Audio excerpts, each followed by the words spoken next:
नेत्यांपासून ते राजकारणापर्यंत प्रत्येक घडामोडीवर बारीक नजर ठेवणारा तुमचा हक्काचा लोकल न्यूज प्लॅटफॉर्म ठाणे दर्पण, ठाण्याचं खरं प्रतिबिंब.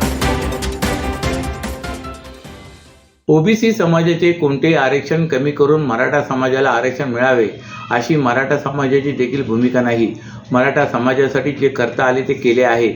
मराठा समाजासाठी जे योग्य कायद्याच्या चौकटीत बसून देण्यासारखे आहे ते देण्याची भूमिका आजही सरकारची आहे. भविष्यात सरकारला ज्या सूचना केल्या जातील त्या सूचना लक्षात घेतल्या जातील. योग्य कायदेशीर नियमात बसणारी मागणी असेल तर याबाबत सरकार सकारात्मक आहे असे उपमुख्यमंत्री एकनाथ शिंदे म्हणाले. उपमुख्यमंत्री एकनाथ शिंदे काल ठाण्यात पत्रकार परिषद घेतली. त्यावेळी शिंदे बोलत होते. मराठा समाजाला 10% आरक्षण देणार असे जाहीर केले होते. त्यावेळी मी मराठा समाजाला 10% आरक्षण दिले. आजही मराठा समाजाला 10% आरक्षणाचा लाभ मिळत आहे. कुणबी नोंदणी शोधण्यासाठी निवृत्त न्यायमूर्ती शिंदे यांची समिती गठीत केली होती. ही समिती आज देखील काम करत आहे. लाखो कुणबी नोंदी सापडल्यात. सारथीच्या माध्यमातून विविध उपक्रम सुरू केलेत. त्याचा देखील मराठा समाजाला लाभ मिळत आहे. अण्णासाहेब पाटील आर्थिक विकास महामंडळाच्या माध्यमातून हजारो तरुणांना रोजगारासाठी बिनव्याजी कर्ज मिळत आहे असे शिंदे यांनी स्पष्ट केले.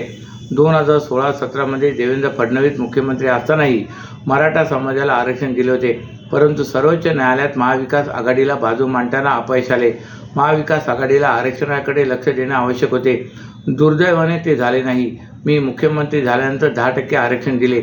ओबीसी समाजाचे कोणतेही आरक्षण कमी करून मराठा समाजाला आरक्षण मिळावे अशी मराठा समाजाची देखील भूमिका नाही.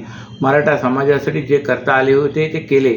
मराठा समाजासाठी जे योग्य कायद्याच्या चौकटीत बसून देण्यासारखे आहे ते देण्याची भूमिका आजही आहे. मराठा समाज आर्थिक आणि सामाजिक क्षेत्रात मागासलेला असल्यानेच हे आरक्षण देण्यात आले होते असेही शिंदे म्हणाले. ठाणे महापालिका निवडणुकीसाठी प्रारूप प्रभाग रचना आराखडा प्रशासनाने काही दिवसांपूर्वी जाहीर केला असून या आराखड्यामुळे येत्या काही महिन्यात पालिकेच्या निवडणुका होण्याची शक्यता वर्तवली जात आहे. या निवडणुकीसाठी सर्वच पक्षांनी कंबर कसली असून निवडणुकीची तयारी सुरू केली. असे असतानाच महाराष्ट्र नवनिर्माण सेनेचे प्रमुख राज ठाकरे यांनी आज ठाण्यातील शहराध्यक्ष ते उपशाखा अध्यक्षपर्यंतच्या पदाधिकाऱ्यांची बैठक घेऊन त्याद्वारे निवडणुकीच्या तयारीचा श्रीगणेश केला. या बैठकीत निवडणुकीच्या दृष्टिकोनातून त्यांनी पदाधिकाऱ्यांना महत्त्वाचा कानमंत्र दिलाय. राज्यातील स्थानिक स्वराज्य संस्थांच्या निवडणुका गेल्या काही वर्षापासून रखडलेल्या आहेत. सर्वोच्च न्यायालयाच्या आदेशामुळे राज्य शासनाच्या निर्देशानुसार राज्यातील स्थानिक स्वराज्य संस्थांनी प्रारूप प्रभाग रचना तयार करून प्रसिद्ध केले. या आराखड्यामुळे येत्या काही महिन्यात निवडणुका होण्याची शक्यता आहे. अशाच प्रकारे ठाणे महापालिकेनेही प्रारूप प्रभाग रचना आराखडा तयार केला आहे. ठाणे महापालिकेची पंचवार्षिक मुदत 6 मार्च 2022 रोजी संपुष्टात आली. तेव्हापासून ठाणे महापालिकेत प्रशासकीय राजवट सुरू आहे. राज्य शासनाच्या निर्देशानुसार ठाणे महापालिकेने प्रारूप प्रभाग रचना तयार करून नुकतीच प्रसिद्ध केले. या प्रारूप आराखड्यावर महानगरपालिकेने नागरिकांकडून हरकती व सूचना मागवल्यात. हरकती व सूचना सादर करण्यासाठी 4 सप्टेंबरपर्यंत मुदत आहे. यानुसार गेल्या म्हणजेच 2017च्या निवडणुकीप्रमाणेच यंदा ठाण्यात 4 सदस्यांचे 32 तर 3 सदस्यांचा 1 असे एकूण 33 प्रभाग अशी रचना करण्यात आले. यामधून 131 नगरसेवक निवडून येणार आहेत. ठाणे महापालिका निवडणुकीसाठी प्रारूप प्रभाग रचना आराखडा प्रशासनाने काही दिवसांपूर्वी जाहीर केल्याने येत्या काही महिन्यात पालिकेच्या निवडणुका होण्याची शक्यता वर्तवली जात आहे. या निवडणुकीसाठी सर्वच पक्षांनी कंबर कसरत निवडणुकीची तयारी केली. असे असतानाच महाराष्ट्र नवनिर्माण सेनेचे प्रमुख राज ठाकरे यांनी गणेशोत्सवाच्या मुहूर्तावर आज ठाण्यातील शहराध्यक्ष ते उपशाखा अध्यक्षांपर्यंतच्या पदाधिकाऱ्यांची बैठक घेऊन निवडणुकीच्या तयारीला लागण्याचे आदेश दिलेत. विरार येथील इमारत दुर्घटनेसारखी घटना ठाणे शहरात घडू नये यासाठी ठाणे महापालिका आयुक्त सौरभ राव यांनी काल सायंकाळी पालिका मुख्यालयात अधिकाऱ्यांची तातडीची बैठक घेतली. या बैठकीत राव यांनी शहरातील अति धोकादायक इमारतींचा आढावा घेतला. यानंतर शहरातील अति धोकादायक इमारतींमधील रहिवाशांशी संवाद साधून इमारती तातडीने रिक्त कराव्यात असे आदेश आयुक्त राव यांनी अधिकाऱ्यांनी दिलेत. विरार येथे घडलेल्या इमारत दुर्घटनेच्या पार्श्वभूमीवर ठाणे महापालिका आयुक्त सौरभ राव यांनी काल पालिका मुख्यालयात एक बैठक घेतली. या बैठकीत अतिरिक्त आयुक्त प्रशांत रोडे, नगररचना सहाय्यक संचालक संग्राम कानडे, उपायुक्त मनीष जोशी, उपायुक्त शंकर पाटोळे, उपायुक्त दिनेश तायडे, उपायुक्त सचिन सांगळे, उपनगर अभियंता सुधीर गायकवाड यांच्यासह सर्व प्रभाग समितीचे सहाय्यक आयुक्त आणि सर्व कार्यकारी अभियंता यावेळी उपस्थित होते.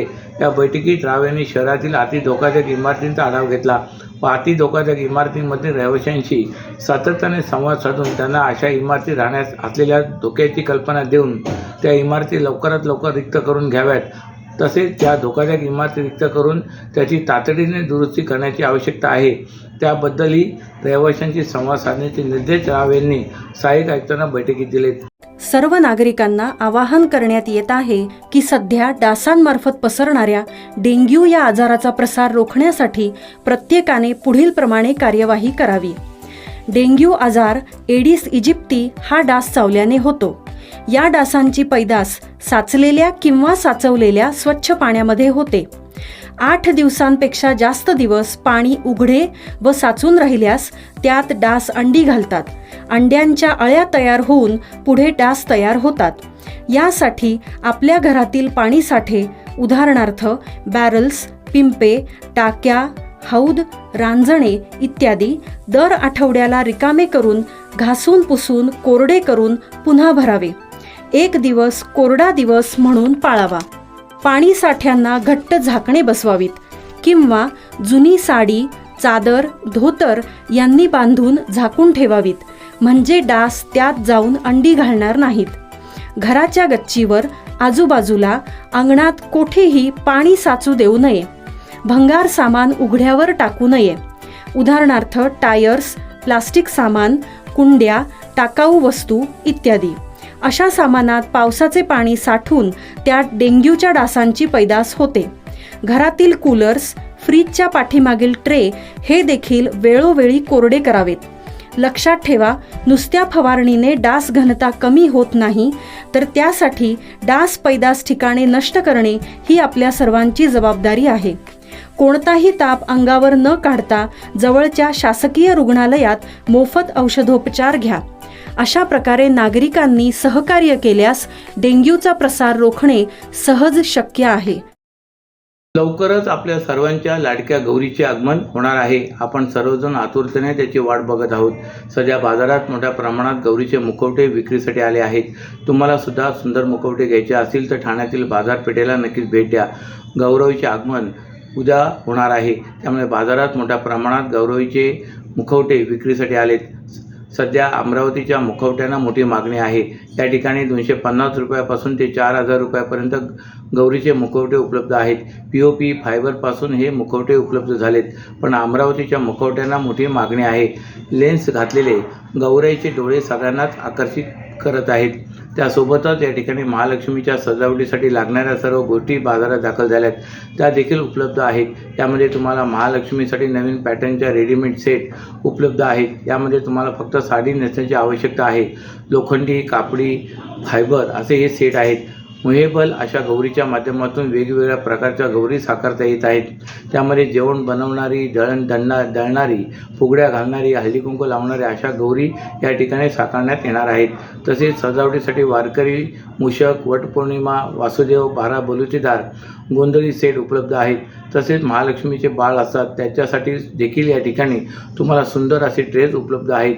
फेटा घातलेले गौराईचे बाळ इथे सुद्धा उपलब्ध आहेत. न भूतो न भविष्यती असे राज्यव्यापी बेमुदत आंदोलन राष्ट्रीय आरोग्य अभियानातील कंत्राटी अधिकारी व कर्मचारी यांनी 19 ऑगस्टपासून सुरू केले.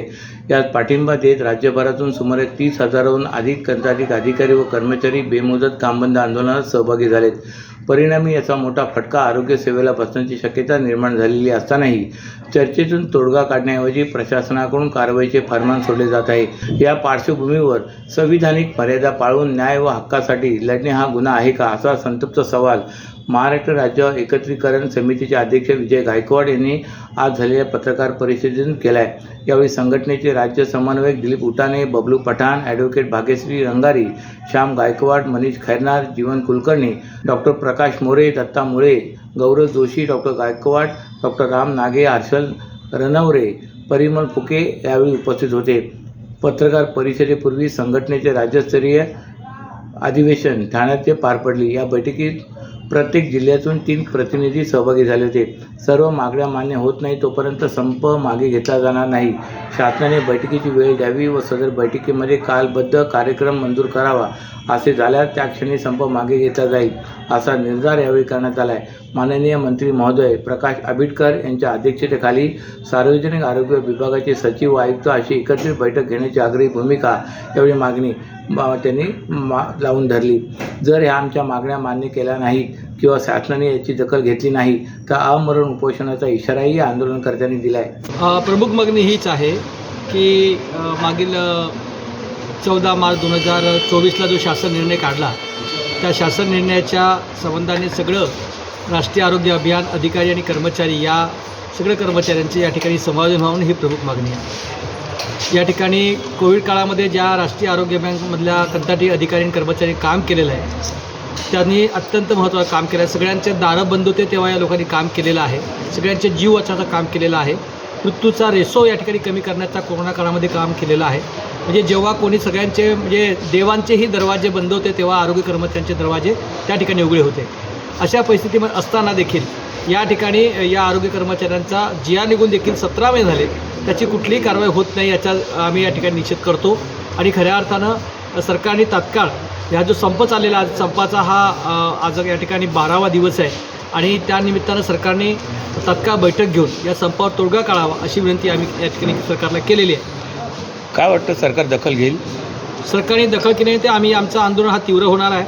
अनेक ठिकाणी त्या ठिकाणी मोठ्या प्रमाणात तो आंदोलन होईल आणि वेळ पडल्यास जर सरकारने दखलही घेतली नाही तर आम्ही आमरण उपोषणाचा हत्यार देखील आम्ही उपसू असं आम्ही या सरकारला सांगू इच्छितो. अशाच नव्या आणि ताज्या बातम्यांसाठी ठाणे दर्पणच्या पेजला लाईक करा आणि फॉलो करायला विसरू नका.